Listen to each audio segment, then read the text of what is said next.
Guys, gagawa tayo ng cola and calamansi refresher. Ayan. Meron ko ditong glass. Maglalagay tayo ng yelo. Malinis naman itong guys yung kamay ko. Kuluin natin yan ng yelo.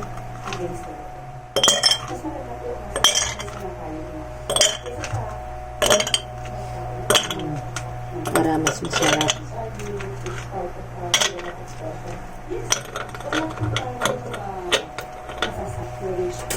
Kalamansi.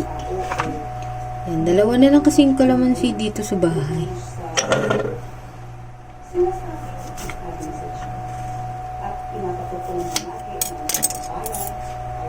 Tapos salain na natin guys kasi para hindi mapasama yung buto-buto.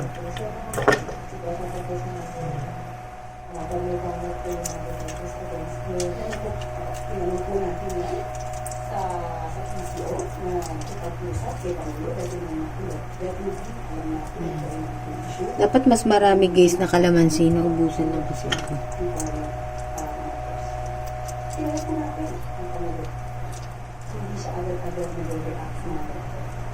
Ayan guys yung kalamansi.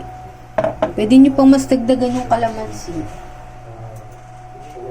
Ayan, tapos maglalagay tayo ng cola. Pwedeng Coke, pwedeng Pepsi. Hindi pa po. Ayan. Maybe one step. Toast. Pero hindi pa po.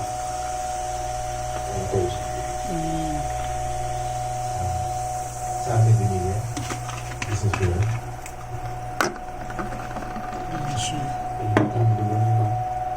Parang may design. Yung iba kasi naglalagay sila ng buo-buong kalamansi sa loob. Naubusan nga ako dahil nga konti na lang tong yung aking kalamansi.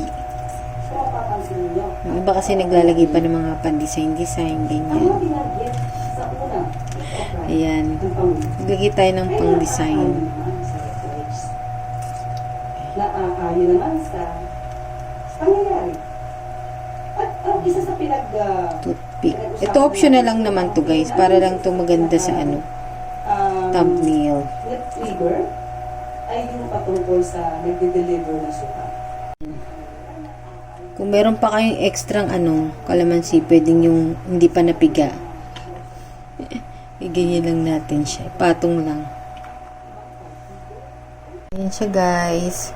Again guys, pwede nyo dagdagan yung kalamansi. Depende na yan sa inyo. Naubusan lang din kasi talaga ako kaya hindi ko siya madamihan. Ayan. Tapos yung iba naglalagay pa ng kalamansi sa loob yung hindi pa piga para mas malasa siya. Para siya guys na kagaya siya ng parang mga Pepsi Lime. Yung may mga ganyan na rin na may flavor na cola. Ay, tikman natin. Sarap. Mababawasan niya yung pagkatamis din ng ng cola. Marami nagko-comment do na para daw yung Pepsi Lime. Pero mas kaiba daw din talaga yung lasa ng kalamansi. Pwede rin guys lemon ang ilagay nyo kung